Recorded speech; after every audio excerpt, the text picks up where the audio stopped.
Salve, salve galera do Revisão! Hoje nós vamos para o próximo episódio do Revisionários com um canal que está sempre aqui conosco desde muito tempo atrás, fazendo bastante programas sempre vinculados a assuntos da época da Guerra Fria, da época da contracultura. E hoje, na verdade, a gente vai falar de um episódio que pessoalmente me interessa bastante e que é um marco, né, desse grande período de tempo que nós conhecemos como a Guerra Fria, o marco final da Guerra Fria, que é a queda do Muro de Berlim. Bom, então deixa eu dar oi aqui pro nosso querido amado convidado. Fala aí, Antídoto, dá seu oi pra galera. Olá, boa noite, boa tarde, bom dia. Muito bem, então, mano, vamos começar esse papo aqui, né? Primeiro, entrando assim, tipo, eu não vivi, né? Eu não cheguei a ver a queda do Muro de Berlim. Você chegou a presenciar esse acontecimento histórico de alguma forma? Então, eu tinha 4 anos quando caiu o muro. Então eu tenho uma lembrança muito nublada, sabe? Mas eu lembro que algumas coisas muito importantes estavam acontecendo naquele momento, que as pessoas falavam bastante sobre isso, só que as minhas memórias elas se misturam todas, sabe? Porque o fim da União Soviética, o impeachment do Collor, a eleição do Collor, perdão, né? A queda do Muro de Berlim foram todas coisas que eu era muito pequeno para processar, né? Então eu misturo tudo, assim, nas minhas memórias, né? Assim, como se fosse um... Eu entendo mais ou menos, porque eu tinha uma idade próxima dessa, eu tinha uns 5 anos... Não, eu sou muito ruim de matemática, né? Eu tinha 7 anos quando teve o atentado do 11 de setembro de 2001. E eu tenho meio que uma ideia geral das coisas que aconteceram e dos debates que aconteciam na época, né? Uhum. E para algumas pessoas é um negócio super cristalizado, né? Sim. Mas eu acho que, assim, diferente do atentado do 11 de setembro, acho que o Muro de Berlim é um negócio que ele tem um potencial simbólico muito grande. E de alguma forma, a impressão que eu tenho é que todas as coisas, toda a experiência vivida naquele momento, né, tão único do mundo que querendo ou não, daquela cidade que é Berlim, que experienciou, né, os grandes conflitos do século passado. Então você tem ali a cidade do Reich, né? Sim. A cidade do nazismo, a cidade que teve uma vivência de comunismo, uma cidade que teve uma convivência de capitalismo, uma cidade que teve tipo espionagem, teve todas essas coisas, né? E até hoje você sente muitos reflexos dessas coisas todas que aconteceram lá e os discursos, os debates que naquela época se desenrolaram ainda não acabaram, ainda estão sendo discutidos até hoje. Acontece uma coisa muito curiosa a respeito de Berlim, que por Berlim ter passado por todas essas coisas, vamos dizer assim, como os berlinenses assistiram esses episódios todos da primeira fila, sabe? Eles meio que pegaram para si boa parte do dever de narrar essas histórias, de contar o que aconteceu, sabe? Então eles ao mesmo tempo que vivem consequências disso tudo, eles também são uma das principais vozes que a gente vai ouvir quando a gente tá tentando entender o que foi que aconteceu ali, sabe? Uhum. Quando você começou, você na condição de historiador, né? Quando você começou a estudar esse período, assim, tipo, você acha que os debates do período em que você começou a estudar para agora, acerca dos temas todos que estavam acontecendo naquele momento, os debates que estavam acontecendo, você acha que como você acha que a nova ordem mundial, assim, como você acha que o desenrolar desses acontecimentos todos, de um ponto de vista de historiador, como você acha que tudo isso se constitui como uma parábola do século passado para nós que estamos no século seguinte? Cara, eu acho que essa narrativa tem muitos pontos fraquíssimos, assim, e que, infelizmente, nas grandes narrativas que eu tenho visto, porque assim, né, historiador a gente trabalha com coisas mais antigas, né, Então, a minha visão do que está acontecendo agora, ela obviamente tem limitações, né? Mas assim, eu tenho a impressão que as narrativas que foram feitas dessa parábola do Muro de Berlim e da Guerra Fria, elas são muito cheias de maus entendidos, sabe? Então eu acho que tem muitas coisas que é importante esclarecer, muitas ideias erradas que é importante esclarecer a respeito da Guerra Fria, sabe? E essas ideias erradas, elas nem sempre são baseadas em mentiras, mas você pode gerar muitas ideias erradas com base em verdades. Só que são verdades muito selecionadas, são verdades muito bem editadas, tá entendendo? E que estão muito mal feito. Exatamente, estão muito longe de mostrar um retrato fiel daquilo que aconteceu, sabe? Então, assim, uma das primeiras coisas que muita gente entende errado a respeito da Guerra Fria, para começo de conversa, né? Quais eram os jogadores e por que eles estavam jogando, sabe? Então a gente aprende na escola e tudo mais que a Guerra Fria foi um combate entre duas ideologias, ideologia capitalista e ideologia comunista, certo? Isso é um pedaço da verdade, mas isso é um pedaço relativamente pequeno da verdade. E vai ter uma historiografia muito grande que vai questionar até que ponto que isso era de fato um conflito de ideologias, sabe? Você pensa, por exemplo, assim, invasão da Baía dos Porcos, certo? Que foi uma tentativa de invasão de Cuba feita pelos Estados Unidos, tá? Sim. Então os Estados Unidos estavam invadindo em nome da democracia. Só que assim, vários desses soldados eram negros e eles não tinham direito de votar, não tinham direito de casar com pessoas brancas, não tinham... Então quer dizer, que democracia. Sim, e ao mesmo tempo, né, paralelamente, enquanto invadia-se a Baía dos Porcos, subiam mísseis nucleares, né, na Itália e na Turquia. Sim, mas mesmo ainda na Baía dos Porcos, do outro lado a gente tem Cuba, certo? Que era apoiada pela União Soviética, que era a segunda maior potência imperialista da história do planeta Terra. E Cuba dizia, tem entrevista do Che Guevara dizendo isso, que a vitória deles na Baía dos Porcos não foi uma vitória contra o imperialismo americano, que foi uma vitória contra o imperialismo. Quer dizer, cara, não, sabe? Não, né? Então, assim, então a gente tem de um lado o pessoal lutando pela democracia, mas que não é nada democrático em várias instâncias da sua própria terra, e do outro lado o pessoal lutando contra o imperialismo, certo? Sendo financiado pela segunda maior potência imperialista da história do planeta. Quer dizer, então, até que ponto dá para dizer que isso é de fato uma batalha de ideologias? Assim, eu acho que a questão... ela é sempre uma batalha de ideologias no sentido de que ela é uma batalha de discursos, né? Sim. O que me interessa mais assim, nas coisas que você falou é uma ambivalência inata destes discursos, no sentido de que você tem um país que ele é um paladino da democracia, mas ao mesmo tempo ele não tem uma democracia plenamente estabelecida no quesito racial internamente, né? E em outros quesitos também, não só no racial, né? Assim, mas digo, a título de exemplo. E ao mesmo tempo você tem Cuba, né? Você pega, por exemplo, o Fidel Castro, que ele sempre enunciou os discursos do José Martí. E o José Martí dizia que você ter uma independência conquistada com o uso do poder de uma potência imperial é uma revolução pela metade, né? Não uma revolução no sentido socialista, uma revolução no sentido de uma revolução de independência, uma independência pela metade. E ele acabou optando, muito por causa do Che Guevara, optando em fazer uma revolução, uma independência pela metade com a outra potência que ele tinha disponível, né?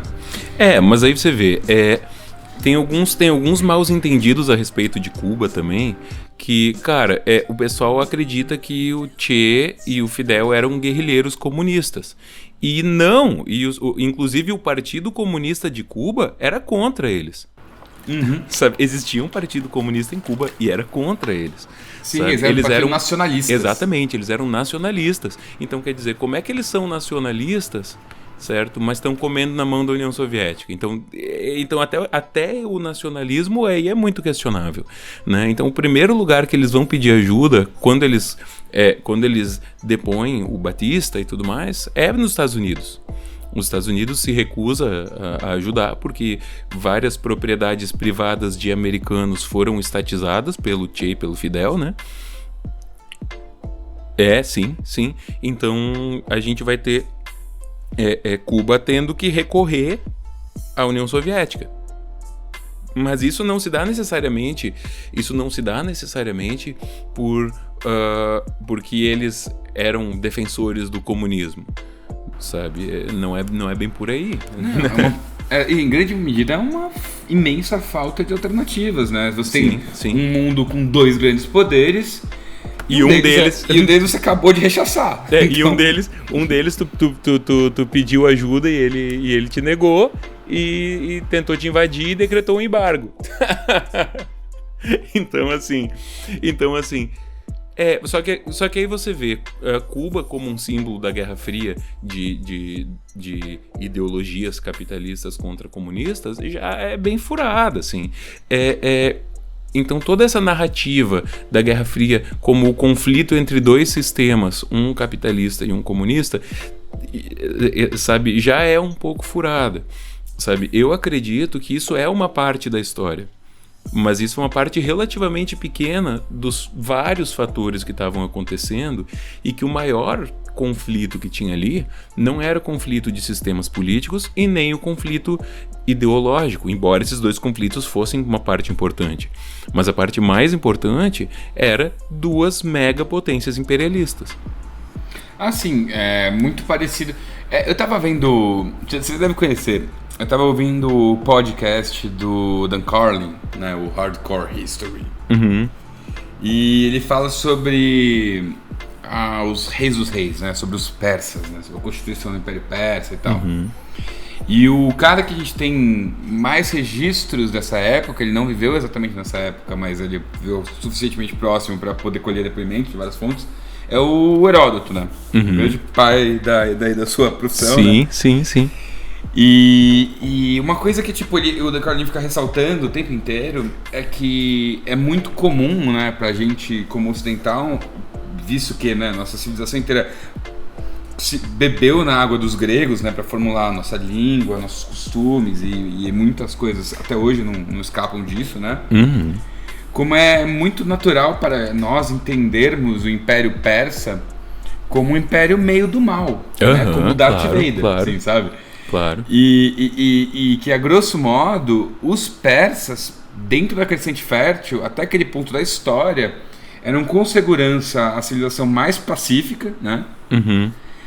O modelo colonial expansionista deles, obviamente, era expansionista e, obviamente, usava da força bruta, mas a imensa maioria dos territórios que eles conquistaram foram na base de acordos. Sim. E acordos que garantiam até mais liberdades do que a maioria dos gregos. Não só dos gregos, de todos os outros povos imperialistas que tinham existido até então, né? Exato, eles preservavam a cultura e o funcionamento dos pequenos governos locais. Então, existia, digamos, uma capacidade de você ter ali digamos que a Atenas decidisse entrar no acordo. A Atenas tinha a democracia dela para lidar com as questões locais, ela pagava alguns tributos que também parece que não eram assim, absurdos. Tinha que entrar com soldados de vez em quando, mas grosso modo fazia parte de um império que não tinha nada que incomodasse aos costumes, né? Sim. Inclusive os gregos iônicos, né, os gregos que estavam nas colônias lá fora da Ásia Menor, já no Oriente Médio, eles meio que era muito difícil você ter nos territórios deles.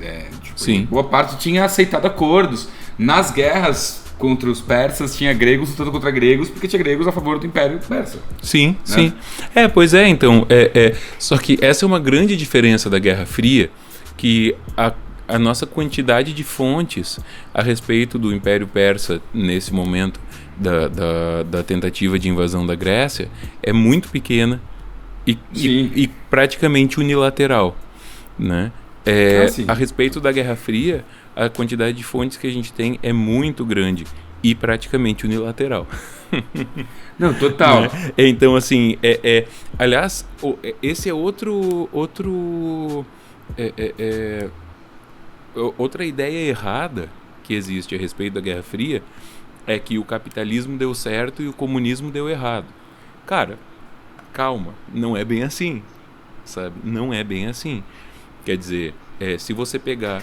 Olha só, o meu pai, ele às vezes escuta uns funks, umas coisas assim, e aí ele chega à seguinte conclusão. Ah, porque na minha época tinha Beatles, agora hoje em dia tem esses lixos aí. Sabe? Então, como é que ele faz essa avaliação?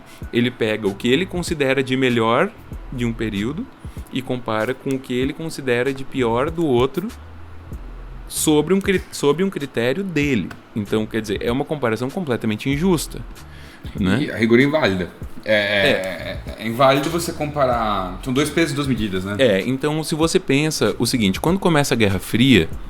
Tá? Quando começa a Guerra Fria, primeiro, os Estados Unidos são a maior potência industrial do mundo, certo? E a Rússia é um país completamente destruído, ok? A Rússia até 1917, certo? Quando ela sai da guerra e tudo mais, certo? A gente tem, ou seja, 20 anos antes de começar a Segunda Guerra Mundial, certo? A Rússia era um país de economia feudal pra cacete. Sim, mas não é nenhum agrário estruturado para exportação capitalista e tudo mais. Não, é feudal, assim.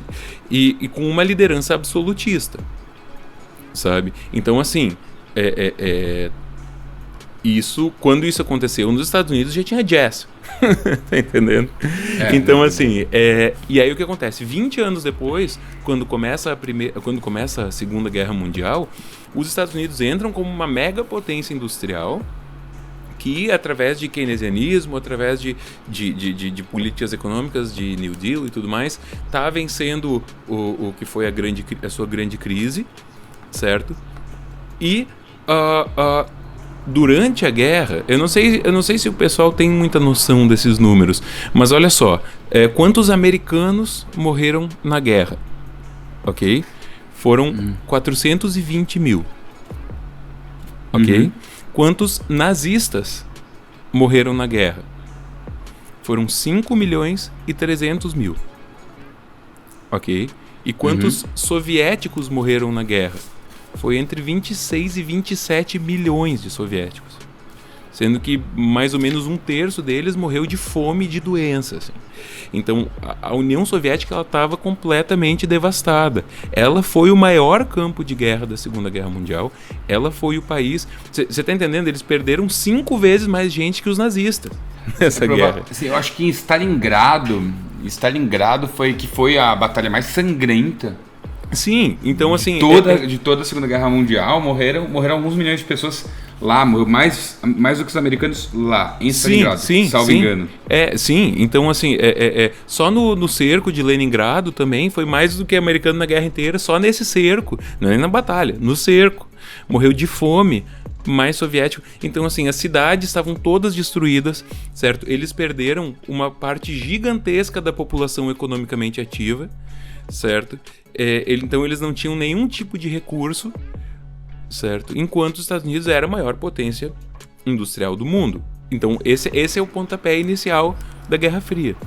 Sim. Sabe? Mas também assim, pra não falar que a gente tá passando pano, né? Galera, pra não começar as pentelhações, é óbvio que a gente entende, né, que boa parte dessas desvantagens que a Rússia passou teve a ver com o fato de que o processo revolucionário da Rússia institucionalizou um governo super belicista, né? Claro. O Stalin era um cara profundamente beligerante, que tinha feito acordo com Hitler e que o problema dele foi quando Hitler começou a tomar os territórios dele. Pois é. Mas assim, claro, eu não tô de forma alguma passando pano. Não, sim, é só pra não falarem isso pra gente. Claro. Nos comentários, assim, mas é importante levar em conta que são aspectos da coisa. Né? Eu tô dando esses dados, certo? Que é importante pra gente tentar entender o que aconteceu, sabe? E entender que essas conclusões precipitadas, certo? Elas... Porque, assim, cara, quanto mais você estuda a Guerra Fria, mais você vai ficar puto da cara com o Stalin. Tá entendendo? Mas também essa ideia de que o capitalismo deu certo, o comunismo deu errado, é uma simplificação meio boba, assim.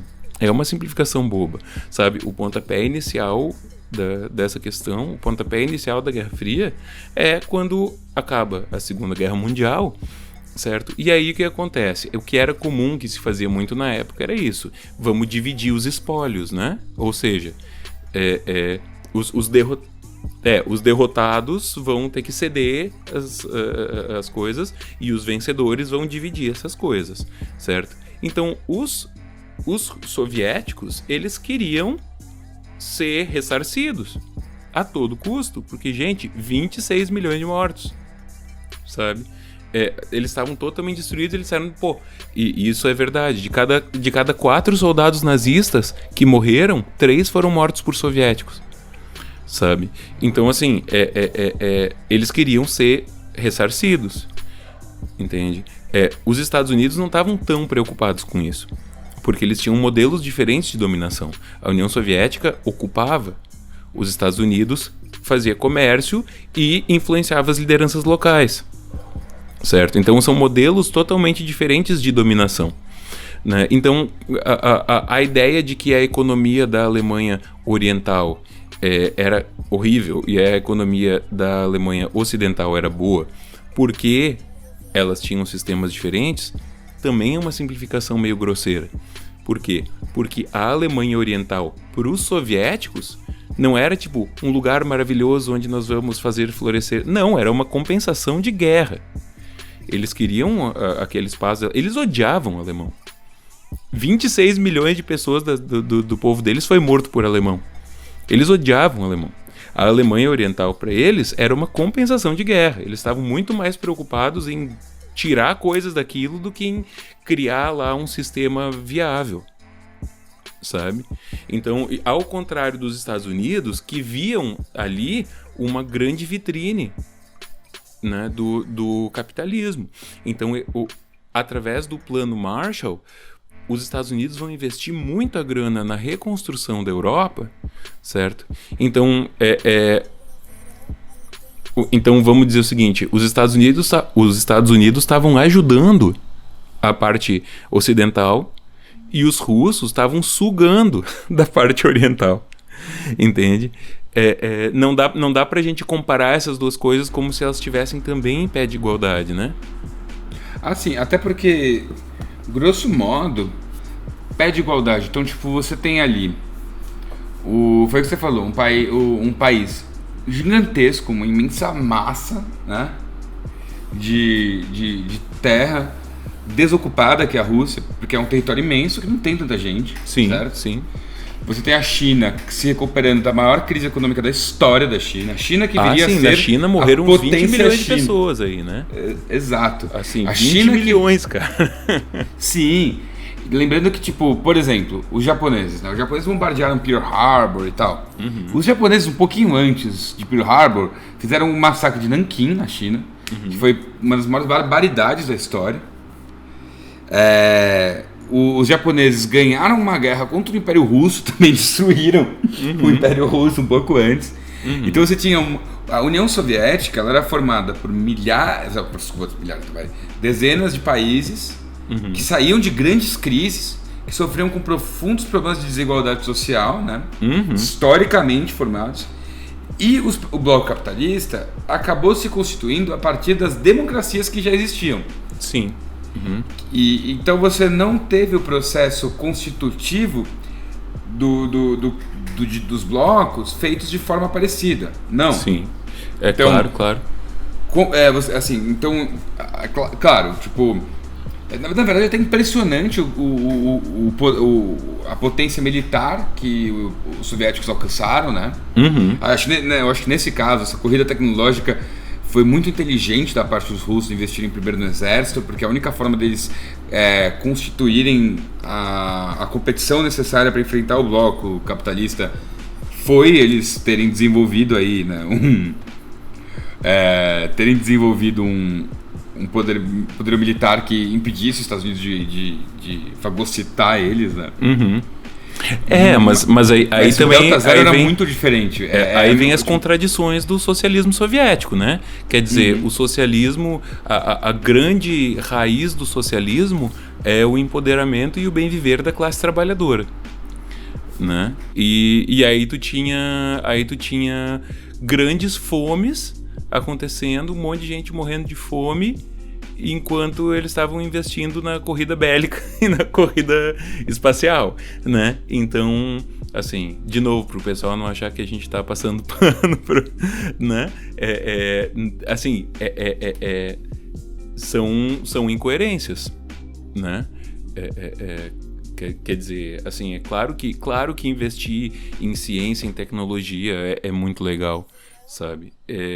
Agora, fazer tanta bomba e tanto míssil e mandar o cachorro pro espaço, enquanto tem literalmente milhões de pessoas morrendo de fome, assim, né? Você pode até defender isso, só não chama de socialismo.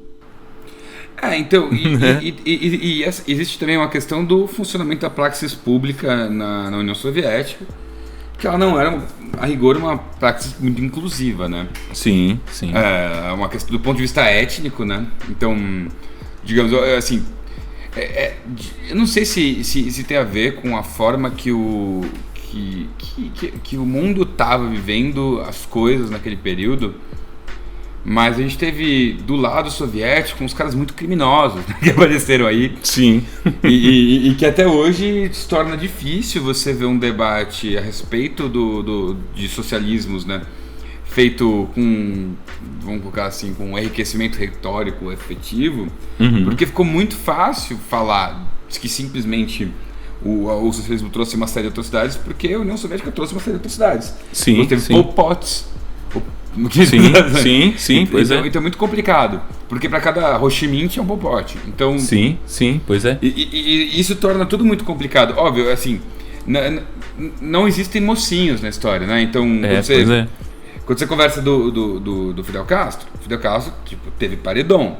Mas Fidel Castro viu o país dele sendo transformado em um puteiro dos norte-americanos, depois de, tipo, ser acordado que as relações comerciais e diplomáticas de Cuba com os Estados Unidos seriam de tal forma por um acordo feito por americanos em Washington, no qual não participou nenhum cubano. Sim. E que na época teve uma série de decorrências econômicas para a ilha de Cuba que estava, tipo, ferrando a vida dos caras. Então, sim, mas então isso é uma coisa que eu acho bem interessante mesmo, cara, de a gente pensar, que é o seguinte, não é um conflito entre duas pessoas, é um conflito entre dois blocos gigantescos e que tem um monte de gente totalmente diferente em cada um desses dois blocos, né? Então, mesmo dentro dos Estados Unidos, que é um dos países do bloco capitalista, também vai ter um monte de conflitos internos e várias pessoas com várias ideias diferentes, sabe? Então, por exemplo, a questão do rollback e do containment, né? Que é o seguinte, os americanos, eles tinham muito medo de um negócio chamado domino effect, tipo efeito dominó, que é o seguinte, se um país caísse para o comunismo, os outros iam todos caindo juntos, que nem um efeito dominó, né? Então eles tinham muito medo disso. Então como é que eles iam fazer para impedir que isso acontecesse? E aí tinha dois discursos. Tinha a ideia do containment, que era o seguinte, nós vamos... qualquer pessoa, qualquer estado que estiver sendo invadido por comunistas, a gente vai ajudar a defender, certo? E tem o rollback, que nós vamos atacar e tomar territórios comunistas.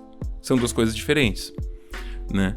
Então, dentro dos Estados Unidos, tinha muita briga, muita disputa, muito conflito, por exemplo, por conta dessas duas diferentes estratégias, né? Então, assim, nós vamos invadir a Coreia do Norte, sabe? Ou nós vamos só impedir que eles invadam a Coreia do Sul, sabe? Então assim, o norte já tá ocupado. O que nós vamos fazer? Vamos defender eles? Ou não, vamos botar uma linha imaginária aqui e dividir. Só que um monte de gente era contra isso, né? Então, a Guerra da Coreia é um exemplo bem grande disso, que a gente tem o presidente e o principal general do exército, cada um dos dois com uma ideia completamente diferente do que teria que ser feita, né? O general MacArthur, né? Então, então a gente... É outra generalização tola que a gente corre muito risco de fazer, né? Mas que é pegar esses blocos gigantes e cheios de complexidades e cheios de diferenças internas e colocar eles como se eles fossem uma coisa só e como se eles fossem o representante de um sistema, o representante de uma ideologia. E não é, né? A gente sabe que não é, né?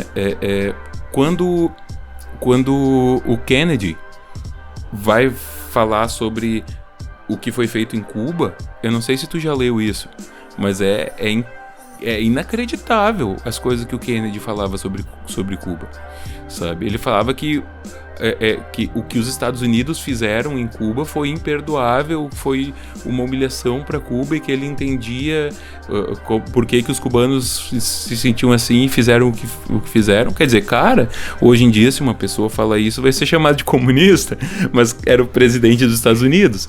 Sim. Sabe? O mesmo Kennedy. Dos Estados Unidos, na mesma época, um pouquinho depois, né, do que os Estados Unidos também fez, que foi trazer ditaduras militares para a América Latina inteira. Foi durante, vamos dizer assim, porque o Batista, que era o ditador de Cuba antes da tomada do Fidel, já comia na mão dos americanos, né? Pode falar palavrão nesse podcast? Cara, literalmente, infelizmente, quando eu escrevo os roteiros, eu consigo moderar meu palavrório, né? mas eu fui criado numa família que falta um caralho por minuto.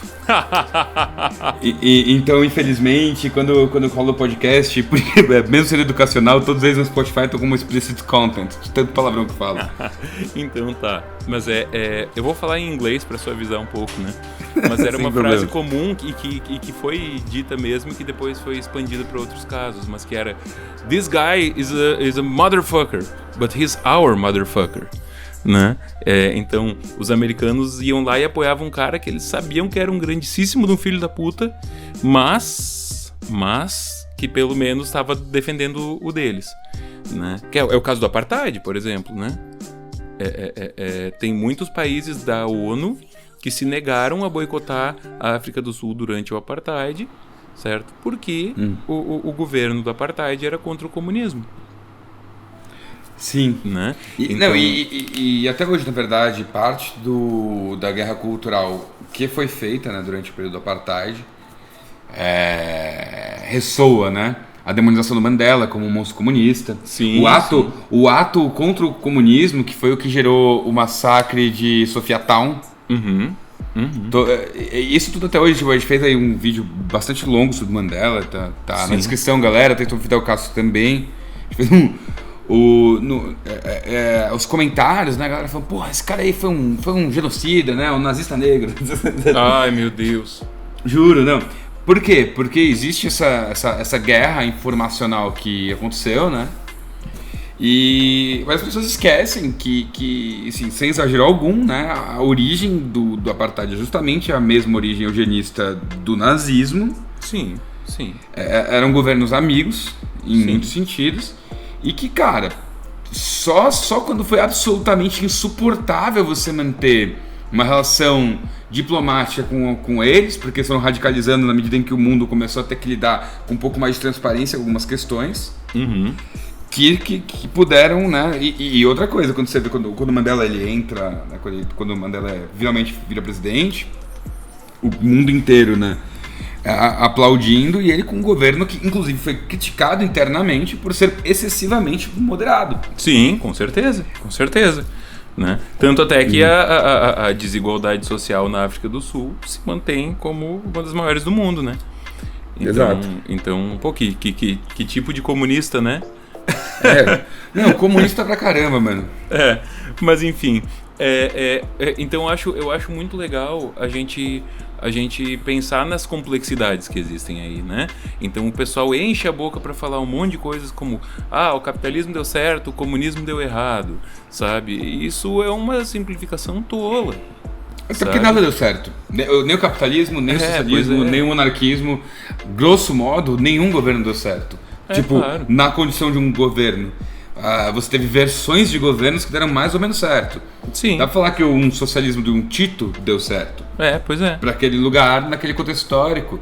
Os Estados Unidos é o que é porque teve uma revolução liberal nele que fez com que ele se tornasse a democracia mais antiga do mundo. Sim, teve períodos bons, teve períodos ruins. Tipo, eu acho que as pessoas também, assim, é mais fácil você entender o mundo entre sucessos e derrotas, né? Uhum. Mas, cara, é muito mais fácil entender o mundo assim. Só é errado. Exato. Assim, tem só é errado. Infelizmente, o mundo ele é irritantemente complexo. Eu não saco isso. Eu entendo. Eu não queria que fosse como seria difícil. bom, né, se tivesse simplesmente uma coisa certa e dizer isso aqui e acabou, né? Só que não é bem assim. Não é bem assim. O que é certo é uma coisa, o que é absolutamente certo e que você deseja e que é isso que vai funcionar, é uma coisa que está sempre lá no horizonte. A única certeza que a gente tem é a morte. Pois é. Dali pra frente... Quer dizer, dos outros, a minha eu não tenho muita certeza, não. Enfim.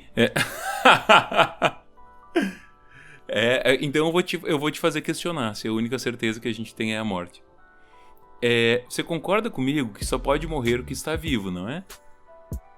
Certo? Você assistiu O Sexto Sentido? Então, vamos dizer assim, tem um personagem muito importante desse filme que não pode morrer. Verdade. Porque ele já está morto. E talvez você esteja na mesma condição que ele. Então, se você acha que a única certeza é a morte, então eu vou te dizer, cara, nem essa certeza você não tem. Porque talvez você não esteja vivo. Mais ou menos. Porque se a única certeza que você tem é a morte, não implica que é uma morte futura. Pode ter sido uma morte no passado. Então verdade. Eu estar morto só reafirma a minha teoria.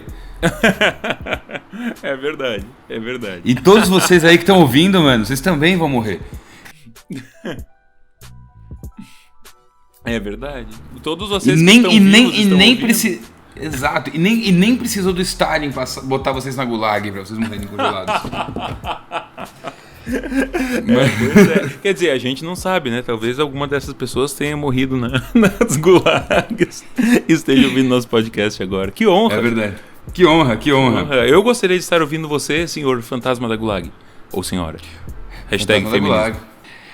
Já voltando pra parte mais berlinense desse cenário mundial, que quando caiu o muro, né? Tipo, várias diferenças culturais ficaram muito nítidas, né? Uhum.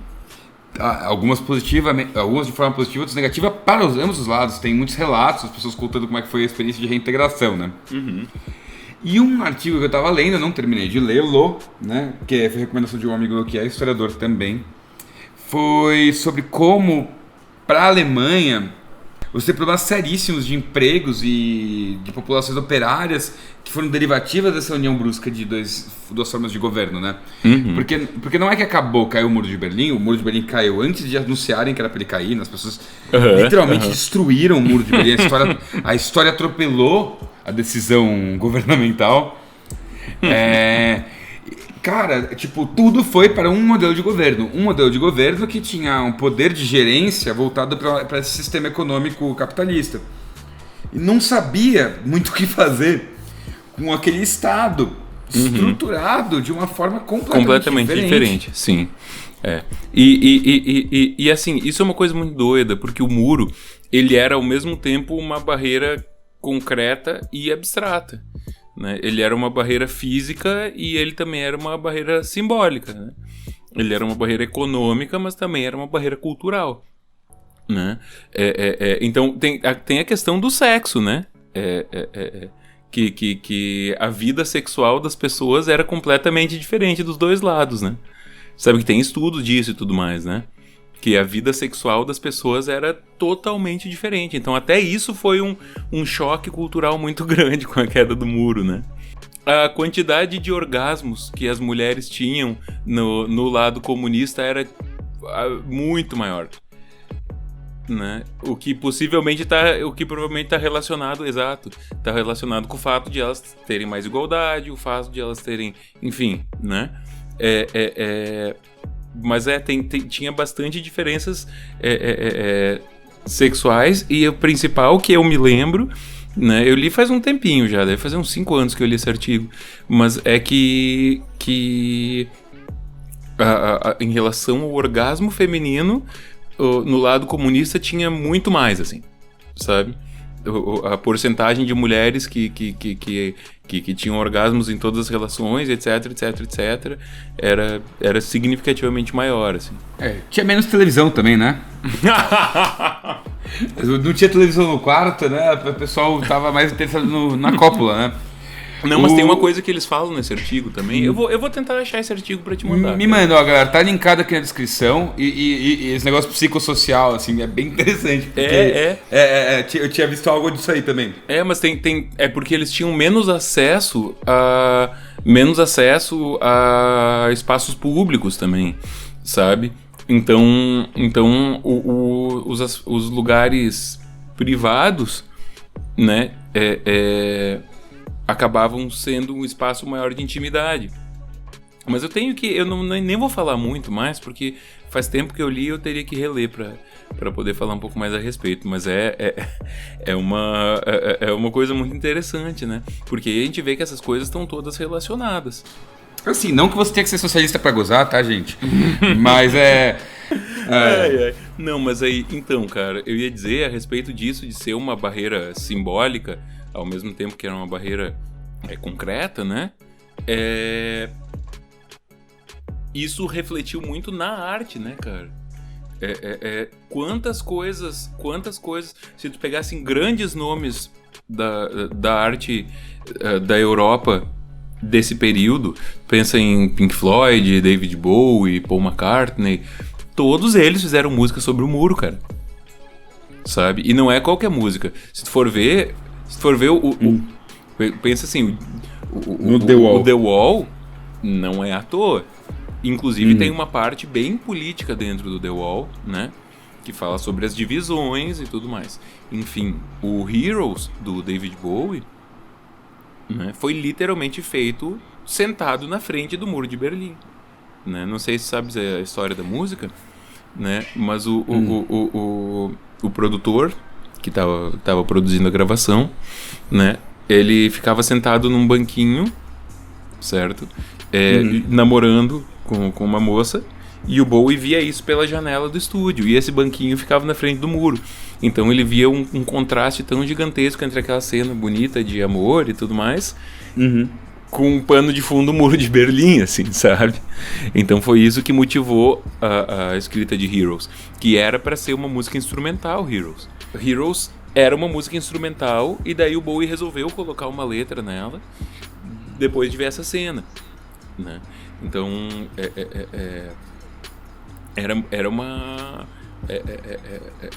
era uma influência muito grande para esses artistas, né? O Paul McCartney, ele tem uma discografia bem grande com o Wings, depois que acabam os Beatles, né? As 3 primeiras músicas do Wings, os 3 primeiros singles, 2 deles foram censurados. Um porque falava de política e um porque falava de drogas. Nossa, é bem na época do escândalo do LSD, né, do McCartney. Tem a questão de tudo que estava acontecendo na Irlanda, né? Do IRA? E aí o Paul McCartney fez uma música falando sobre isso e foi banida das rádios, cara. Puta, que loucura. Então, assim, a gente tem hoje a imagem do Paul McCartney bonzinho e tudo mais. Não era bem assim, não. Mas, enfim. Nunca tem, né, mano? Tipo, ele é músico, né? Rock and roll. Tipo, tem algo que ele tem que manter ali de compostura, né? Se você ficar muito do bem, você é um roqueiro muito mais ou menos, né? Mas assim, o cara já foi preso várias vezes, o cara fuma maconha o tempo todo, faz mais de 50 anos, o cara... Quer dizer, né? Assim... escrever a música era o Adorno, tinha várias coisas acontecendo. se esse cara é o bom moço, então, né? Enfim. Mas aí o que acontece? Pensa só comigo. O primeiro grande disco do Paul McCartney solo fora depois do Wings, né? É o Tug of War, que é um disco sobre a Guerra Fria. Sabe? 83, eu acho. Sabe? E que foi um disco de tanto sucesso que o disco seguinte foi meio que uma continuação, que é o Pipes of Peace, né? Então é o Cabo de Guerra e o Cachimbo da Paz, né? Então, cara, assim, era uma coisa simbólica tão grande que todos esses caras que hoje a gente lembra como sendo os grandes artistas daquela época falavam sobre isso. Né? Não tinha muito como fugir. Assim, é porque faz parte do espírito do tempo, né? Até porque, sei lá, tipo, o Paul McCartney, ele viveu na mesma época que o John Lennon. O John Lennon era um cara ligado ao socialismo. O John Lennon morreu nos anos 80, né? Tipo, a guerra do Vietnã era uma guerra com a carinha aí desse conflito bipolar. Foi a guerra mais importante pro rock and roll. O rock and roll é o que é, porque teve Guerra Fria. Galera, quem quiser saber um papo mais ou menos estupidamente longo, tal qual este, a respeito do Woodstock e das coisas do Vietnã, a gente tem outro aqui no episódio piloto aqui do Revisionários, também legal, por favor. Também com antídoto. Exatamente isso, né? Tipo, a gente produz arte meio diante das condições materiais do nosso tempo, né? As condições materiais daquele tempo era justamente uns Estados Unidos esbanjando dinheiro, né? Entre as coisas, época do Reagan. E a cultura da imagem, essa cultura montada do jeito que ela é, né? Eu acho que outra reportagem que enquanto eu me preparava aqui, né, para o nosso bate-papo, que eu li, era um cara dando depoimento do dia que teve. Eram 2 depoimentos, né? 2 caras que estavam juntos, né? Dando depoimento no mesmo documentário. E um deles falou assim: não, foi um negócio muito louco, porque quando eu olhei, tipo, começaram a tirar pedaços do muro, e eu fui lá na brisa também, comecei a tirar também, tá? Isso ficava do lado do quintal, e foi um negócio muito louco, queria ver como é que eram as fitas, assim, sabe?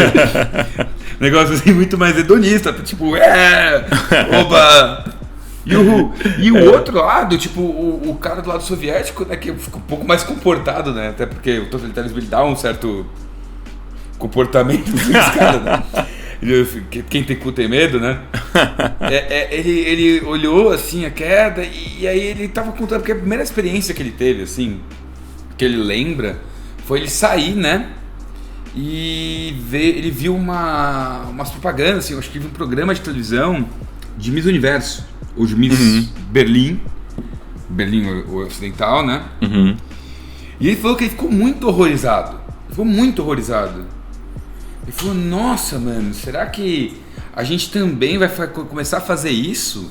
Será que a gente também vai começar a, tipo, fazer competições tão epidérmicas, assim? Porque a gente naturaliza certas coisas, né? Mas a experiência de humanidade deles era muito diferente.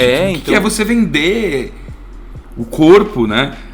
A imagem e o corpo de uma forma tão pública, né? Porque você deve lembrar do Bauman, que ele fala assim: um dado momento, né? A mulher fala: meu marido, sei lá, de brocha, uma merda assim, num programa de TV. E ele fala: bom, muito bem, então agora, né? Entrou pra espaço privado, o que era privado agora entrou na Ágora. Agora é público, o que era privativo. E isso é um negócio muito louco, né? Essa noção da transparência como uma ética, né? Que é maluquice, assim, na minha opinião, né? Inclusive, tipo, a ideia de você não poder se reservar determinadas coisas, e que para eles, para um povo que estava sob o regime socialista soviético, devia ser um contraste assombroso, assim. Muito. Eu acho que devia ser uma coisa um choque cultural muito grande. Pois é, cara, mas quando você faz uma viagem muito longa, às vezes você tem mais baque cultural na volta do que na ida, né? Eu imagino as pessoas que saíram da Berlim Ocidental para Oriental e ficaram lá durante 20 e tantos anos e depois voltaram, né? Imagina o baque que essas pessoas tiveram. Cara, assim, a gente naturaliza muitas coisas a determinado ponto que a gente esquece que essas coisas existem. né? Aliás, é isso que o Marx, por exemplo, vai chamar de ideologia, né? Então, o que acontece? Tem várias coisas que a gente esquece que elas existem. A gente sabe que elas existem, mas a gente esquece ou a gente não dá o devido peso. E quando vem uma pessoa de fora e chega e vê aquilo, uou! É um impacto muito grande, né? A questão da propaganda mesmo, assim, ó, se uma pessoa de, vamos dizer, 100 anos atrás acordasse hoje em dia, eu acho que a primeira coisa que a pessoa ia reparar é: meu Deus, pra onde eu olho tem propaganda, sabe? Você pode fazer uma experiência, olha ao redor, dá um 360 e vê quantos logos você vai ver, sabe? Sim, então hoje em dia você paga pra não ver propaganda nos seus objetos. Não, mas você paga, coisas. Você paga pra fazer propaganda, né? Não, assim, e assim, você paga pra a propaganda não invadir a sua vida pessoal. Sim, pra você poder escutar música sem ouvir propaganda. Você paga. E você também paga pra usar uma isso. camisa da Nike e fazer propaganda da Nike, sendo que você podia ter exatamente a mesma camisa sem o logo da Nike por um valor menor, né? Então, assim, é um negócio que a gente tá tão mergulhado nisso, sabe? Que a gente não consegue mais perceber que isso existe. Agora, eu acredito que na Alemanha Oriental deveria ser muito menos, certo? Porque até hoje países do leste europeu e tudo mais são um pouco menos assim, né? Então, a marca que eles usam é Adidas. Aí, pelo menos nos filmes, né? Sim. Todo terrorista soviético tem um conjunto Adidas vermelho. Então não sabe disso. Fundamental aí, dress code do eslavo. Mas então, imagina, cara, como que isso deve ter sido. Você, de repente, de um dia pro outro, tu olha ao redor e tem propaganda em todos os lados, sabe? Que percepção diferente que deveria ser, né? Eu acho isso muito interessante, mas a gente tem que ter muito cuidado também para não extrapolar a significância disso ao ponto, por exemplo, de achar que as diferenças da vida da pessoa que vivia em Berlim Ocidental e Oriental são as diferenças de uma sociedade capitalista para uma sociedade socialista, sabe? Não é bem assim, né? A gente está falando de casos específicos, né? A gente está falando de lugar específico. E outra é que a gente tende a ser anacrônico, sabe? E colocar umas ideias. Por exemplo, a gente vive hoje num mundo onde o maior muro que se fala em construir é para impedir a migração, certo? É para impedir de receber, impedir de receber imigrantes. Então, na nossa visão de mundo, receber imigrantes deve ser uma coisa ruim. Agora, o pessoal da Alemanha, o pessoal da Berlim capitalista, eles queriam receber os imigrantes da Alemanha Oriental, certo? Porque a maioria desses imigrantes que conseguiam chegar eram pessoas com estudo, eram pessoas com mão de obra especializada e tudo mais. A gente esquece umas coisas, tipo assim, quando a gente é criança, o Estado gasta muito dinheiro com a gente. Certo? O Estado paga hospital, segurança, educação, estradas, o Estado gasta um monte de dinheiro com a gente. E a gente vira adulto e a gente começa a pagar imposto e aí o Estado começa a ganhar dinheiro da gente, né? Então, assim, para eles receber um monte de gente que já fala a língua, que já conhece mais ou menos a cultura, que é mão de obra especializada e que já está vindo prontinho e que já vai vir aqui só para trabalhar e pagar imposto, era um ótimo negócio, né? Sim, da mesma forma que, digamos, os cientistas nazistas foram importados tanto pelos americanos quanto pelos soviéticos. Sim, entrou na partilha, né? Então, porque querendo ou não, os Mengele da vida, inclusive o Mengele acho que veio pra Votorantim, uma parada assim, aqui perto, assim, um cara morreu aqui em São Paulo, assim, lá de São Paulo.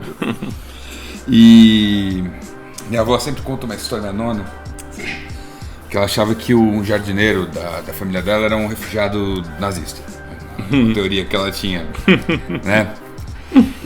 Mas enfim, digressão completa. Uma coisa, você estava falando do muro, né? Da questão do muro.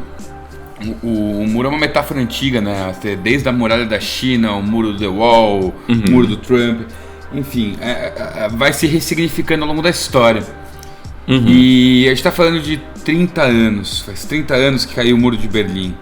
Caralho, é assombroso como determinadas características dos populistas à direita de hoje me lembram comportamentos de pessoas como Stalin, tipo dos grandes líderes soviéticos, né? Por exemplo, vamos pegar o exemplo mais fácil, que é o Trump.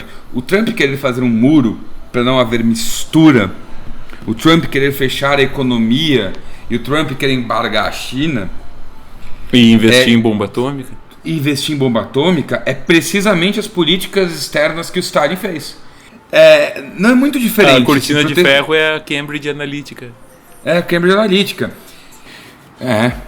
Coisa muito louca. Então olha o conflito na sua tecnologia e tal é bem diferente, mas o conflito na sua essência é uma guerra de informação. Né? Talvez não tenhamos superado ainda a Guerra Fria. Talvez a Guerra Fria nunca tenha acabado, ela só tenha mudado os players dela, né? Mas alguns assim, players. Cara, assim, tem algumas coisas que de fato mudaram muito. Porque pensa aqui comigo, quando você tinha uma bipolaridade, os dois lados precisavam muito mostrar serviço. Entende?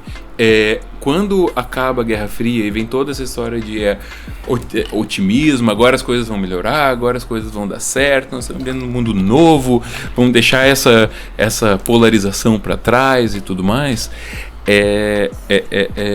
Uma das consequências é que, assim, tem toda aquela história do Fukuyama, do fim da história, né? De que os conflitos ideológicos agora não tem mais lugar, porque ficou claro que o capitalismo venceu e tudo mais. Só que a partir daí, o capitalismo ele vai se tornar muito mais selvagem, certo? Porque ele não tem competição, sabe? Então, assim, por isso os anos 90 são os anos em que as ideias neoliberais de dar tudo pro capitalismo, sabe? Vão ser tão fortes, certo? E se isso causar desigualdade, causou. Se isso causar problemas, causou. Então eu sei que tem muita gente que defende e tudo mais, mas assim, se você para e olha os números, olha os dados do que isso causou, a desigualdade aumentou muito. Sabe? Isso é meio difícil de questionar. E de digerir também. Oi? Porque, sim, tem coisas que são mais difíceis, eu acho, para a própria retórica capitalista se entender bem. Eu acho assim, a ideia do capitalismo e a democracia, eles conseguem coexistir bem, assim. Tipo, há tipos de democracia, né? No sentido de que existem lugares sociais democratas, existem países mais capitalistas selvagens, mas grosso modo países democratas tiveram desenvolvimentos capitalistas mais interessantes, né? Até acontecer a China. A China é meio fora da curva. Mas a impressão que eu tenho agora é essas novas direitas com comportamentos totalitários que são capitalistas. Eu acho que isso é um lembrete aos retóricos que diziam que apenas os socialismos eram, né, totalitários. Nossa, de forma alguma, né? O cara que é brasileiro e diz que os socialismos que são totalitários, esquece que no país dele nunca teve socialismo e teve vários governos totalitários. Eu acho assim, a gente tem a cada alguns anos pelo menos um governinho assim, um pouco totalitário tem. É muito impressionante isso. Não, assim, mas quero dizer, de novo, aí as pessoas estão fazendo com os sistemas políticos a mesma coisa que o meu pai faz com a música. Lembra que eu falei lá no começo? Sim. Ele pega um péssimo exemplo de um e o melhor exemplo do outro, aí ele analisa esses exemplos do ponto de vista dele tá entendendo? Sim. E chega à sua conclusão. Agora, beleza, você vai falar de capitalismo, você não pode só falar do capitalismo que deu certo. Entende? Você vai falar de capitalismo, beleza, então vamos falar dos vários países sul-africanos que apostaram no... Dos vários países africanos que apostaram no neoliberalismo e ficaram terrivelmente zoados, sabe? Tem que falar também, sabe? E também botar as coisas nos lugares devidos. Por exemplo, se você falar assim, os Estados Unidos é capitalista, Cuba é comunista, compara os dois, vê quem tá melhor. Pô, uma comparação um pouco injusta. Um pouco? Pegou uma ilha pequenininha ali. Pra Cuba, é uma ilha muito pequena, que, tipo, foi colônia de 3 vezes seguidas. Tem 20 anos que Cuba tá mais ou menos livre, né? E, digo, livre de controles imperiais, né? Uhum. E Cuba não tem colônias para tirar dinheiro, nem tem parceiros comerciais desproporcionalmente colocados, como é o caso dos Estados Unidos. Pô, os Estados Unidos tem uma economia super boa, que já teve várias crises. Dos países muito desenvolvidos é o pior para se viver. E os Estados Unidos não faz quase nada das coisas que de fato ele consome. Claro. Vem de comunicação, vem de tecnologia, mas vem de tecnologia que é feita em Taiwan. Sim. Grosso modo, é bom a gente lembrar de algumas coisas, como por exemplo, no mundo, né? O americano médio paga assim 2,5 vezes a quantidade de imposto que um brasileiro paga, um pouco mais até. Então, o seguinte, a quantidade de imposto em relação ao PIB que o Brasil cobra é maior. Mas a quantidade de dinheiro disponível que tem é muito menor. Então, quando você vai falar em coisas como educação, por exemplo, sabe, assim, a quantidade de dinheiro que você tem de investir para educação por pessoa nos Estados Unidos é muito maior, sabe? Então, esse tipo de comparação é um tipo de comparação que também ela é meio furada. Né? Ela é furada, ela é retórica e ela é pouquíssimo inteligente, né? Então a gente tem que analisar as realidades dentro das suas próprias realidades, sabe? E não tentar isolar uma característica que foi super simplificada e fazer toda a sua leitura em torno dessa característica, sabe? De novo, você pode fazer isso, só tem um pequeno porém que você está errado. Assim, né? Você vai pegar uma coisa ultra complexa e analisar como se ela fosse simples.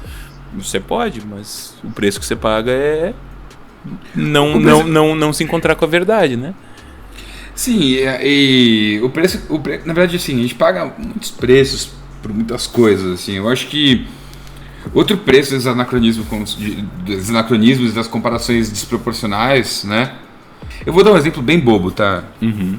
É o seguinte, quando a gente vê em termos de players mundiais, assim, de comparar as coisas. Eu faço luta, né? Eu luto arte marcial. E uma coisa que a luta tem é categoria. Por que a luta tem categoria? Você bota o melhor lutador de Muay Thai do mundo, ele provavelmente vai ser um tailandês de 1,50 m. Se você bota esse tailandês de 1,50 m pra lutar contra um cara que tem 1,95 m e faz kickboxing, virtualmente o mesmo esporte, com pequenas alterações no tipo do treino, pouco provável que o melhor lutador do mundo ganhe. Sim. As pessoas, elas vêm de situações sociais diferentes, os países também. Sociais, fisiológicas, estruturais, assim, a fauna e a flora dos países é diferente, as formações culturais, ideológicas, tudo é muito diferente. Toda vez que você tenta fazer uma simplificação e trabalhar numa analogia, você acaba perdendo o poder de dar chance da defesa para os funcionamentos que esses países tentaram. Claro. Um socialismo na Ucrânia pode ou não funcionar, e pode ou não funcionar de forma muito diferente. Por exemplo, a gente pode pegar, por exemplo, a China. A China a gente pode falar que ela é ou que ela não é comunista, já foi comunista, agora é um capitalismo, e como diz o nosso presidente, né, recentemente falou, né, que ele não considera a China capitalista, comunista, né? Porque depois dele ter folgado com a China, ele na condição de poodle, a China na condição de Rottweiler, fez com que ele se abaixasse. Como muita gente, tipo, tinha me falado com você, tem colegas meus que são de formação de internacionalistas, tinham me falado que ia ter que fazer isso. E o que você tem com isso? Você tem ali que, independente da estrutura, se é ou não socialista, a gente está falando do maior território, maior população unificada, culturalmente, não unificada, não homogêneo, mas tipo, que é unificado ao longo de tipo milhares de anos. O Império Chinês sempre foi o maior império do mundo, assim, salvo raras exceções. Tem teóricos e historiadores, eu não sei se você provavelmente deve conhecer melhor que eu, que dizem, que é a teoria do sinocentrismo, né?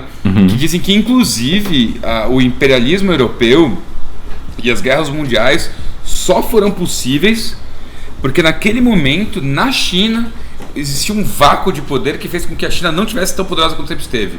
E que a China seria meio responsável por dar um certo equilíbrio ao mundo.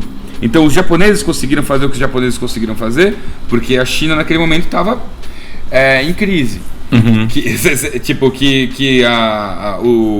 A própria Rússia estava tão tranquila para fazer as coisas do jeito que ela fazia, porque a China estava... Você entende? Sim. Eu não sou um grande entendido do assunto, eu teria que pesquisar mais para poder opinar. Mas mas é uma coisa, é um pensamento interessante, sim, é um ponto de vista interessante de se analisar. Mas é isso, enfim, eu dei uma digredida, eu quis dizer o seguinte, assim, as experiências de estados maiores ou estados menores não funcionam como imperativos. Assim, o estado tem que ser pequeno, ou o estado tem que ser grande, é meio estúpido, porque um estado tem muitos exemplos concretos de estados pequenos, encolhidos, com pouquíssima coisa social, que funcionam super bem, e uma série de exemplos de estados mega inchados, com imposto pra caramba, que funcionam super bem, e também o inverso é verdadeiro. Você tem estados muito pequenos, muito encolhidos, que não funcionam, e estados super inchados que não funcionam. Mas aí eu vou te dizer o seguinte, se você classificar os países por IDH, certo? E você pegar os 10 maiores IDH e os 10 menores IDH, certo? E estudar qual que é a carga tributária desses países, a média dos 10 maiores IDH, certo? Vai ter uma carga tributária que é mais que o dobro do que os 10 menores IDH. Não, sim. Sabe? Então assim, a gente, de novo, a gente cai naquela simplificação, tipo, o comunismo, o socialismo deu errado. Tá, mas se o capitalismo liberal deu certo, por que os 10 países com maior IDH do mundo têm uma média de carga tributária de quase 40%? Opa, então também não é bem assim. De novo, eu não estou dizendo, olha que legal como o comunismo deu certo, longe de mim. Não é isso que eu quero dizer. O que eu quero dizer é justamente isso, que a gente volta naquele momento que é um conflito de narrativas, né? A narrativa de que logo quando a gente tem o socialismo, do outro a gente tem o capitalismo e tudo mais, e que essa narrativa ela não se sustenta perante os fatos básicos, assim, entende? E que quanto mais tempo a gente perder acreditando nessa narrativa, certo? Mais a gente está insistindo em uma série de modelos diferentes entre si, certo? Que não permitem que a gente se desenvolva. Porque é o seguinte, cara, independente da doença que você tiver, se você não tiver um diagnóstico adequado, vai ser muito difícil você fazer um tratamento adequado, sabe? Você se prender a essa narrativa, capitalismo versus comunismo, certo? E se prender a essas ideias. Eu não tô querendo de forma alguma também dizer, não, nem de esquerda, nem de direita. Não é isso, certo? Aliás, eu acho que esse papo de nem esquerda, nem direita é um papo muito furado, sabe? Eu acho que é um papo muito furado. Agora, o que eu quero dizer é que não dá para você super simplificar as coisas e adotar uma dessas narrativas que não se sustenta perante os fatos. Quer dizer, a ideia de que o capitalismo liberal venceu e que a social-democracia é o caminho que venceu e é o caminho que vai seguir, do Francis Fukuyama, sabe? Um grande crítico dessa teoria é o Francis Fukuyama. Quer dizer, nem ele concorda mais com o que ele escreveu naquela época, certo? Então, assim, naquele momento teve um afã muito grande de agora as coisas vão dar certo, a gente vai deixar o velho para trás e adotar o novo, e, né? E tem muita gente que ainda não saiu disso, sabe? E para alguns de nós ainda é 1982, sabe? Como diria o David Bowie. Então, acontece que o muro caiu, mas a ficha não, né? Pois é, então assim, eu acho que a gente aprender com o Muro de Berlim, certo? Tem um sentido muito mais saudável esperando a gente do que a gente simplesmente dizer, olha só, houve esse conflito e daí o conflito acabou. Que é a narrativa geral que as pessoas têm do Muro de Berlim como símbolo do final da Guerra Fria e de um conflito que acabou. Não acabou o conflito.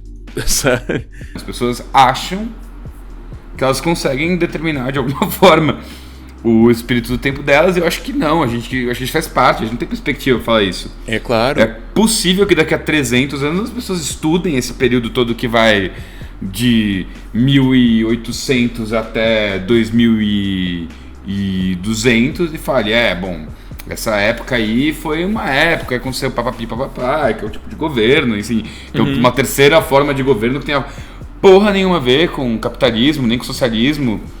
Claro. Sabe?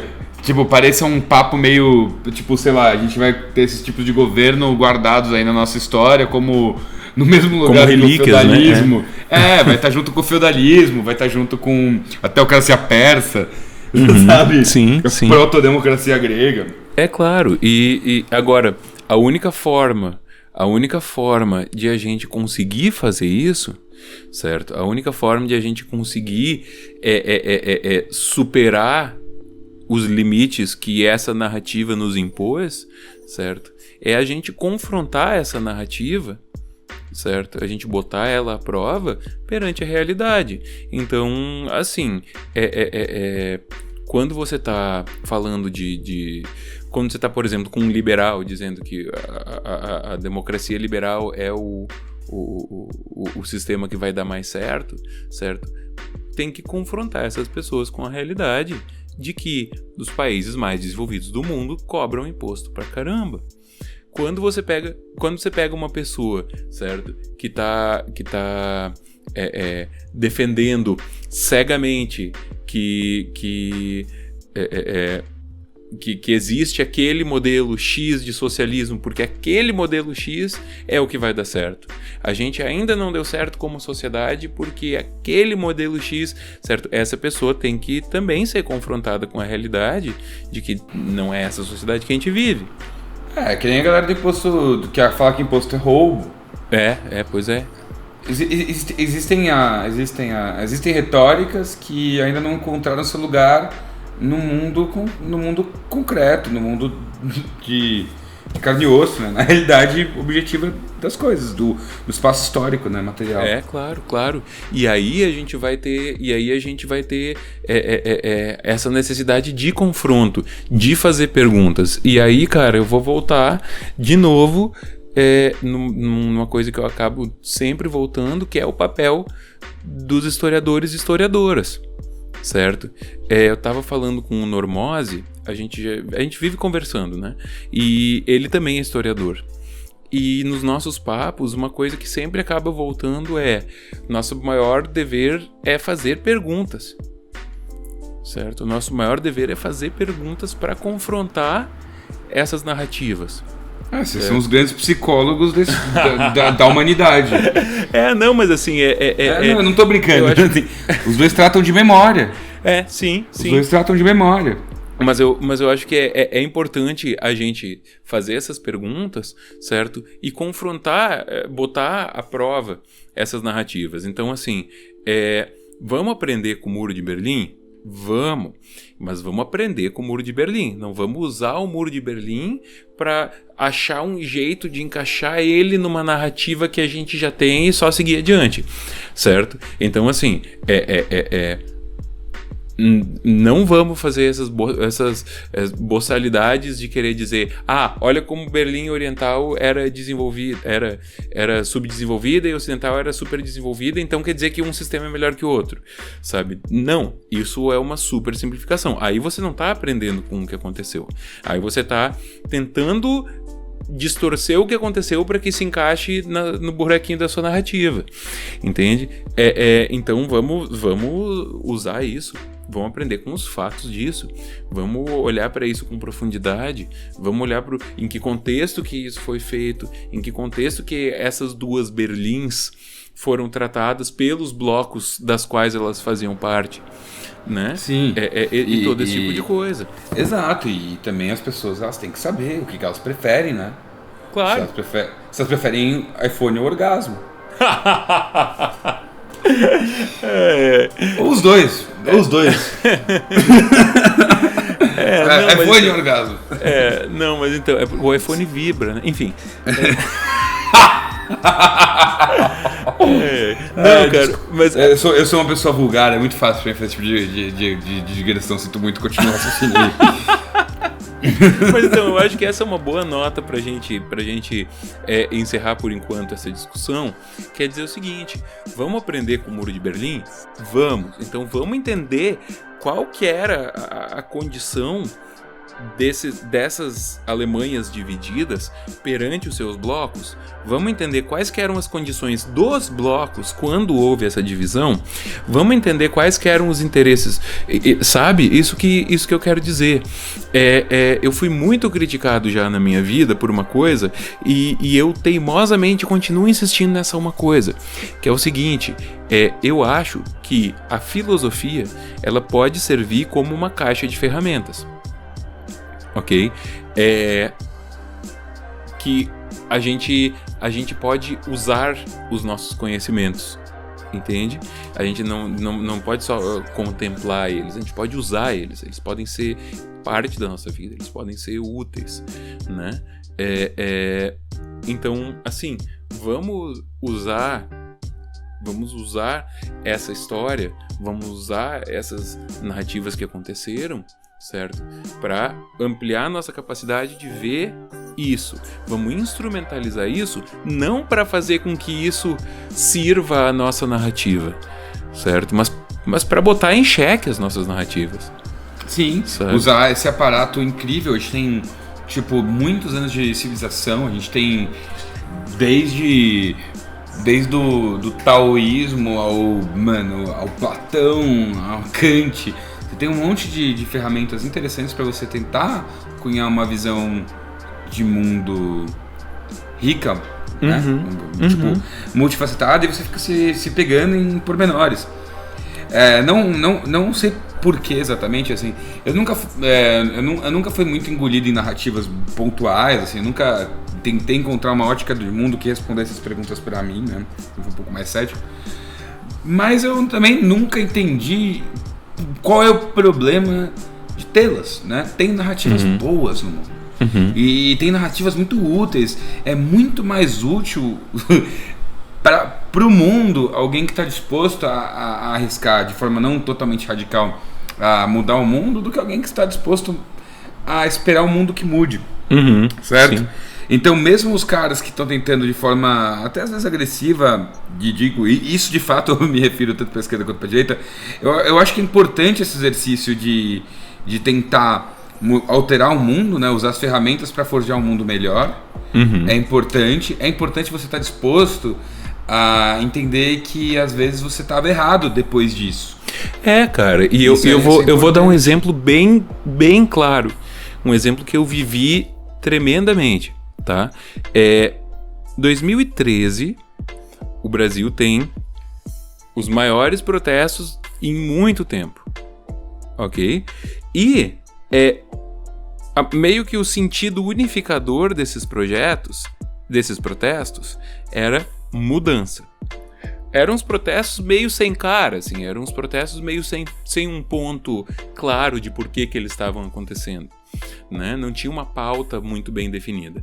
Mas o que meio que todo mundo ali, ou uma parte muito significativa do que aquelas pessoas estavam pedindo era mudança. certo? E aí a gente teve as eleições, certo?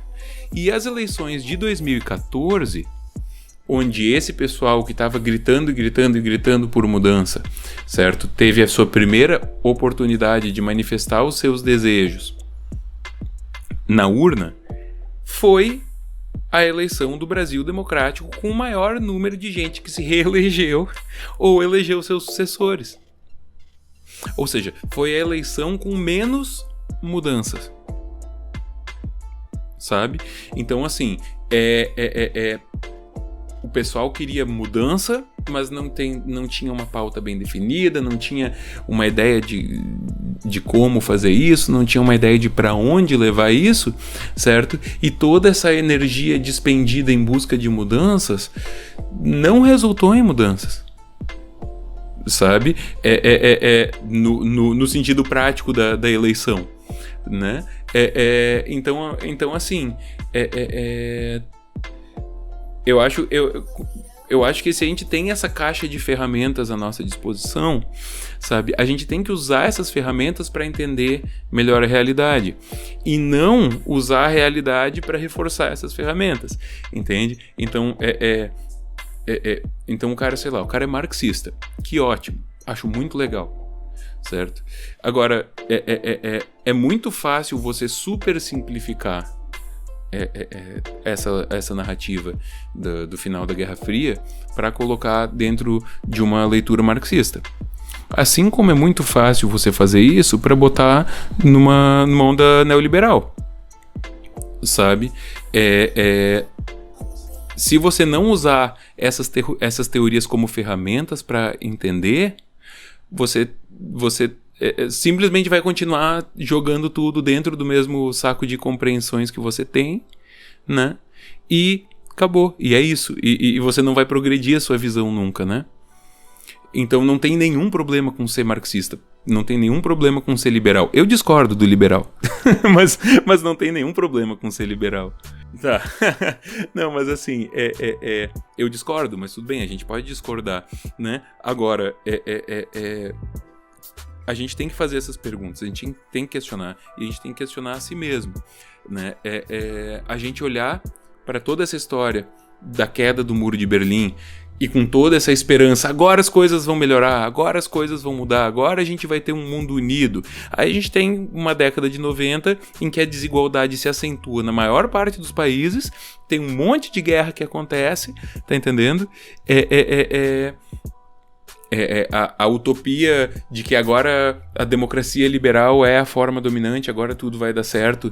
No fim das contas, alguns dos lugares em que mais deu certo foram os lugares menos liberais, mas que também não foram pessoas que compraram a ideia do socialismo soviético, certo? Então os lugares que deram certo foram lugares que não compraram nenhuma dessas duas narrativas, né? Totalmente, né? E a gente tentar entender que nesse momento que a gente vive agora, certo? A única forma de a gente não ser escravo da nossa narrativa é a gente colocando ela em xeque, a gente colocando ela em questão. O que não quer dizer que não tem que ter posição. Claro que você deve ter posição, mas você também tem que saber questionar a sua posição. Não quer dizer que você não pode fazer escolhas, você pode fazer escolhas, mas coloca em xeque as suas escolhas, questiona por que você quer o que você quer, por que você acredita no que você acredita, certo? Senão a gente vai ter, que nem foi em 2014, uma eleição que todo mundo queria mudança e depois estava todo mundo frustrado, certo? E agora, em 2019, a gente teve uma eleição com uma votação histórica e que a grande maior parte das pessoas já está frustrado com essa decisão. Certo? Então assim, a gente falou que as eleições de 2014 foram muito polarizadas, as de 2018 talvez mais ainda. Então o que a gente aprendeu com essa história de Guerra Fria? Então, eu acho que essa é uma reflexão que tem que ficar, né? Então, passaram 30 anos, o que a gente aprendeu com esses 30 anos, né? O que a gente pode fazer com todas as coisas e todas as experiências que esses 30 anos nos ofereceram, né? Tomara que em 2049, daqui a mais 30 anos, a gente consiga você esteja falando com algum historiador, talvez comigo, e a gente esteja falando sobre os 30 anos da queda da ficha de Brasília, né? A queda da ficha de Brasília. É isso. Bom, galera, com a queda da ficha de Brasília, eu vou encerrar aqui, né? Porque esse papo é excelente, mas se você deixar eu e o Antídoto falando, é possível que dure um éon, gostamos, porque a gente é animado. Então é isso, Antídoto. Puta, muito obrigado de novo pela sua presença. Vamos fazer muitos outros episódios juntos. Tamo junto, cara, só chamar. Sempre muito bem-vindo, não só no canal, mas também sempre muito legal conversar com você. Pessoalmente, eu adoro os nossos papos. E, bom, qualquer indicação aí que você quiser mandar pra galera de bibliografia, pode me mandar que eu vou botar aqui na descrição. Massa. E, bom, é isso aí, galera. Muito obrigado por ter assistido esse vídeo. Muito obrigado, Antídoto.